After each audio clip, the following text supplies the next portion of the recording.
Hey, welcome back to the Secret Underground Lair. In this video we're doing the fine finishing, sanding, two-part stain process, and final coat of polyurethane.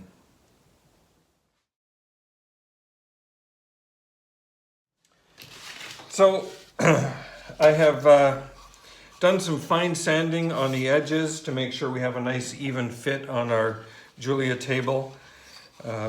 I've put the hole in place for the knobs that'll open and close the doors, done some adjustment on the hinges. So I think we're ready to just do the fine sanding. So I'm going through all of the grooves now with some 120.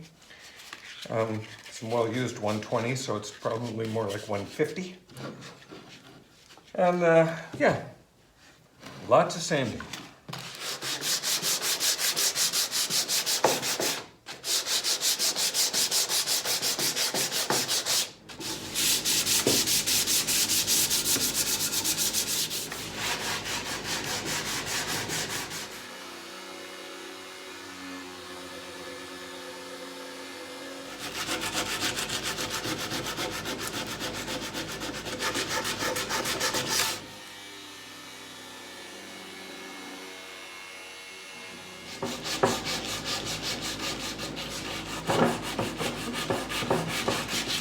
Okay, we are set up to do some staining. Got a piece here on the table, the doors here, over here, and I've got a couple samples that I'll be using just to test out a stain. So this is a two-step stain process that we're going to be doing. Starting off with some Simply White Minmax stain, so that'll go on first and then get brushed off. And the purpose of that is just to kind of even out the tone of the wood. And in particular, it'll try and even out the tones on this kind of wood, which is what the doors are made out of.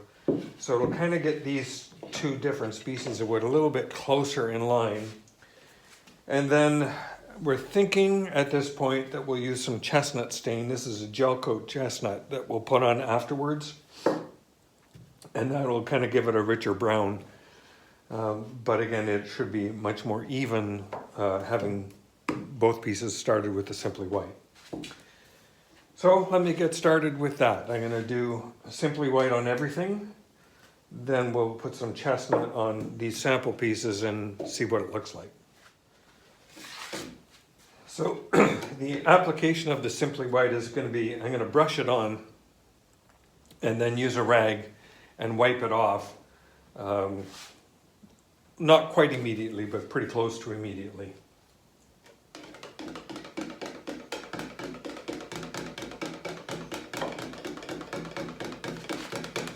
We'll do the sample pieces first.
So comparing kind of a pre and post whitewash or white stain, you can see that the door is considerably yellower than the sample that we've got.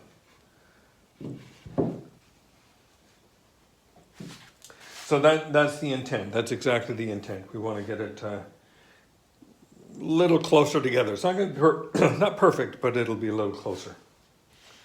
So I'm going to put the whitewash all over the table now. Kind of doing sections at a time. So I'll do the top and probably the banding, and then I'm going to wipe that off. So I'm going to try and do the inside, wipe that off, then I'll do the legs last.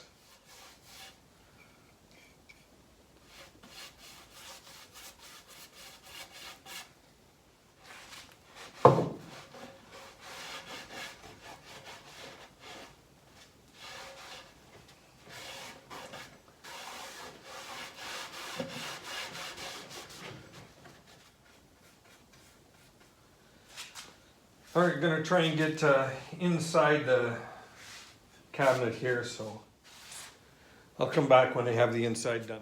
All right, you got the inside done, a little tricky. Flipped it over, now we're going to do the legs, the bottom, and I'll come around and do the back.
Okay, I think we got the top and legs done the way they need to be done. I'm going to bring over the doors now and we'll get some Simply White on these guys. A little trickier with these because of all the grooves, so. But I would rather have a little bit more stain on these because these do have much more variation in color. So if they become a little whiter, that's okay. That means that the final stain will be that much closer to, it will be a little darker. So.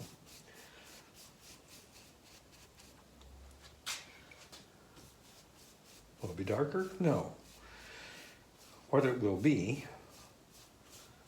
is probably more consistent with what goes on there. We won't have so much yellow. So I'm just going to focus on the beaded surface at the moment, and we'll come back and do the edges in the back.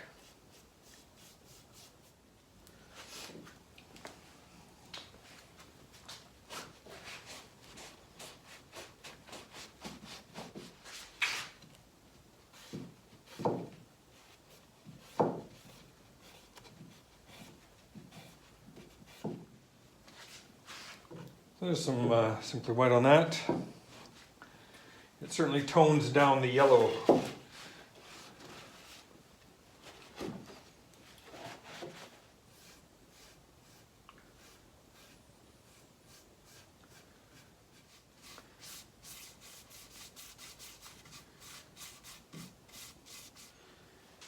All right, going to give that a chance to set up. Probably about an hour and a half, and then going to try some sample pieces with the chestnut, a gel coat chestnut. I might actually have to go get more chestnut if it works out. So, all right, be back in a bit. Hopefully, I don't get too much stain on my camera. All right, the Simply White has had a chance to set, so I'm going to try putting a little bit of the chestnut gel coat onto our sample pieces, and I'm wearing gloves. Why didn't you tell me the last time I was doing Simply White?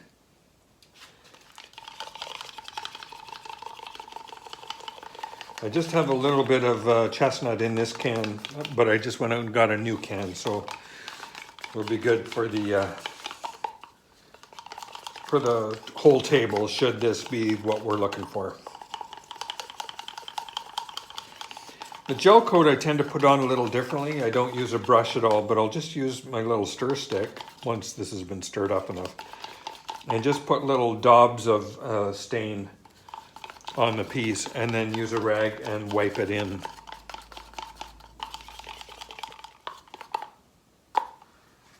Okay, I'm just going to do half of these pieces in case we want to try a different stain.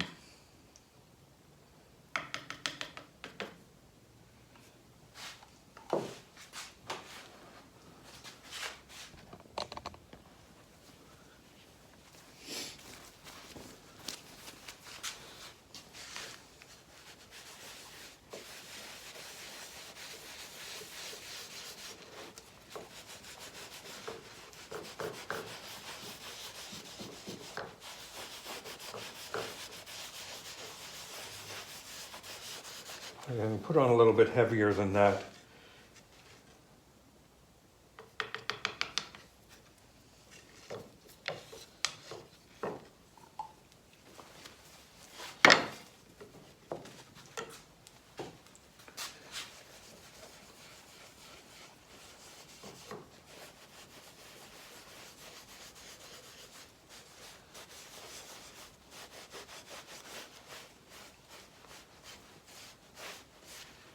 So I'm going to let that set a little bit, then I'm going to wipe it off.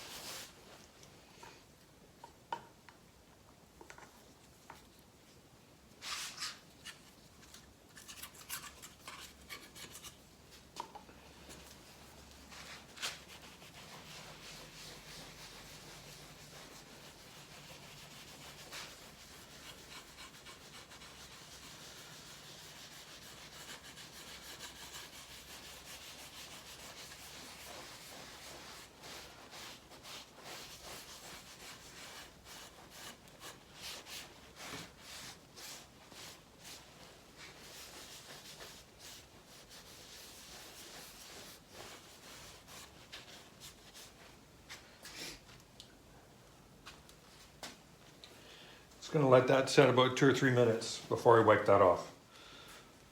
All right, so we've done our sample pieces, and this is kind of the result that we're going to get. So there still is a bit of difference between the two pieces, but it is substantially less than what we had before. So we're going to go with it. So to that end, I'm going to use up most of that on the top of the table and break into a new can if I need to. A little risky, I suppose, but we'll give it a try.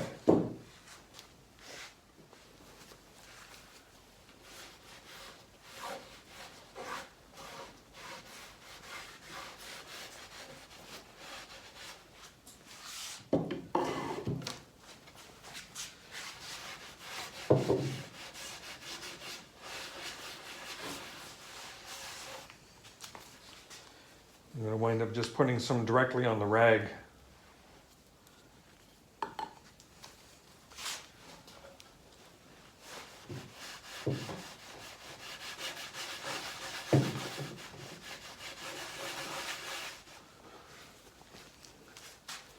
Just going to flip this actually on the floor. I think that'll work a lot better.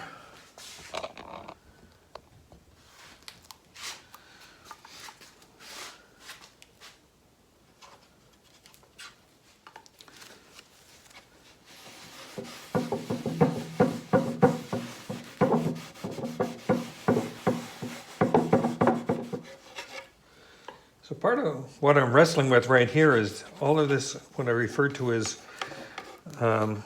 nasty loveliness. Some of it has taken the Simply White stain And some of it is taking this chestnut stain. So I'm just trying to make that a little bit more consistent, I suppose, is the word I'm looking for.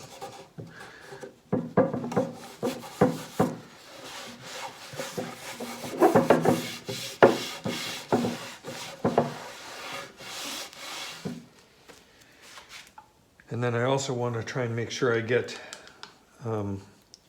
right in this edge here. I don't want to have bits of white showing in there.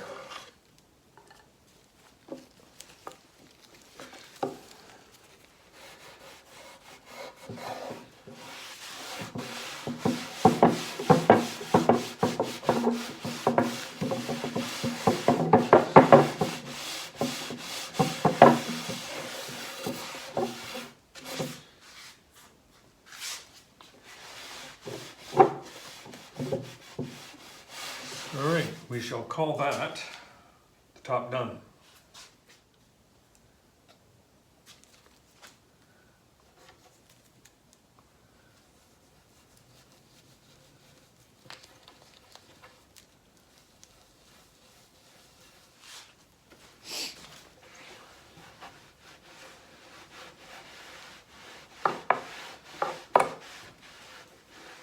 Okay, so there's our doors stained.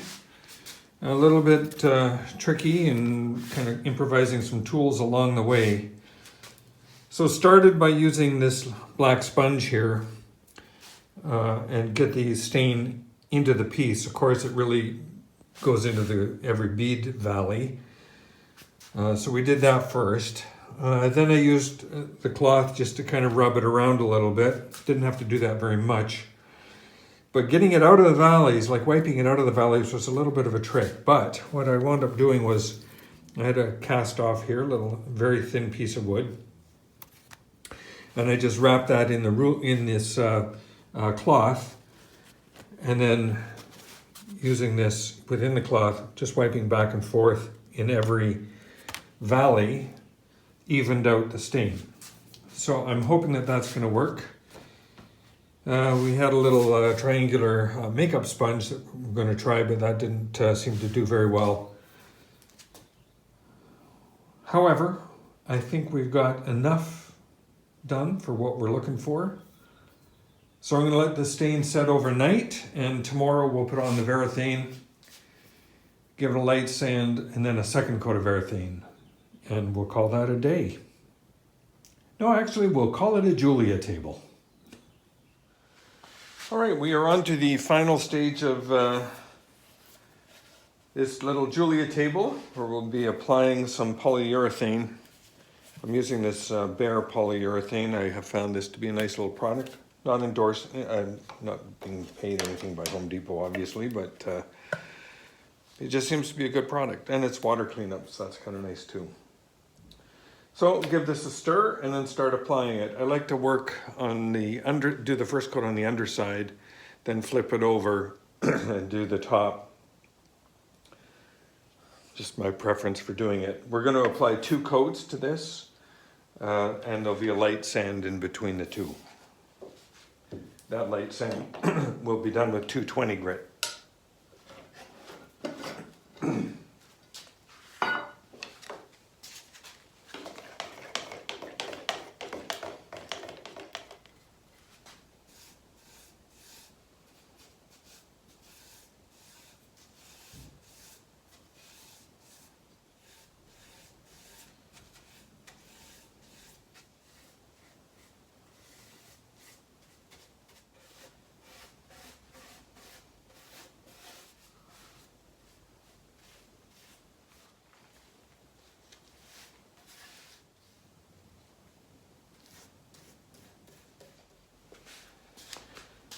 Okay, so that's first coat on the underside of the entire table.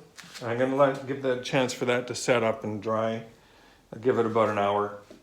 And then come back and flip it over, and I'm going to do the top surface and the top of the shelf. Give that an hour, come back, everything, give it a 220 sanding, and then go through exactly the same process again for the finish coat. Just do a little check for other drips. And you may be wondering, why do I start by painting the thing on the upside down? And the reason is really quite simple. Any drips that occur, I like it when the drips come down here into these areas, and the drips then will just seep into the crack between these two pieces. So I kind of like that, as opposed to having it all run down to the base of a foot and then you're left with a big glob down here. It just seems to be my experience, but you know, everybody has a different way of doing it. That's just the way I like to do it. All right, we'll be back in about an hour. Okay, back in the shop. Flip the table over so I can now do the top and the shelf, top of the shelf. I also did a first coat on the doors. They're down here on the table. I'm going to flip them over and do the back of the doors. So that's what we're up to now.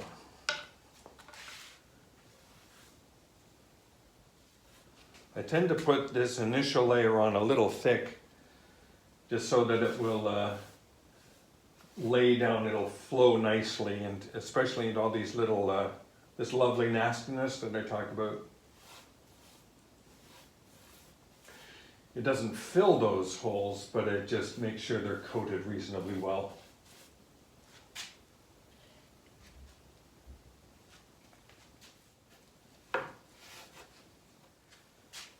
All right, on to the last stage. Do a light sanding of the piece with some 220 grit, just finger pressure, and then final coat of the urethane. By the way, if you wind up with stain on your hands or an oil-based paint on your hands, WD-40. What an amazing way to get it off. Not sponsored by WD-40, just a happy user. Ask me how I know this works.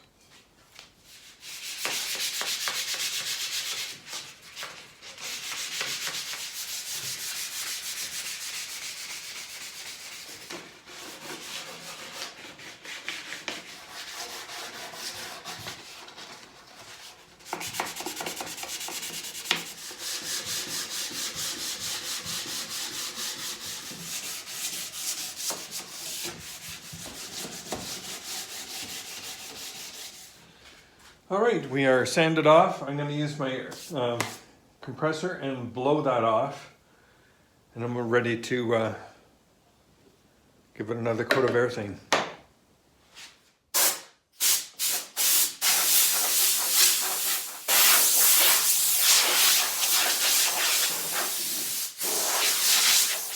Okay, we're ready to go.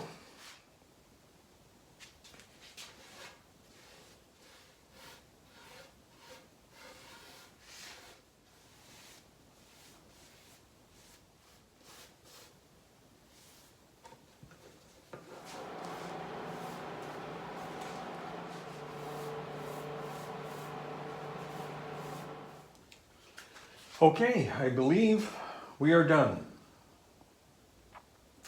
So I'm just going to give that a chance to set up and dry, and then put the doors back on, put the knobs on the doors, hinges on the doors, and then I'll show you in its final spot. Cool. There we are assembled.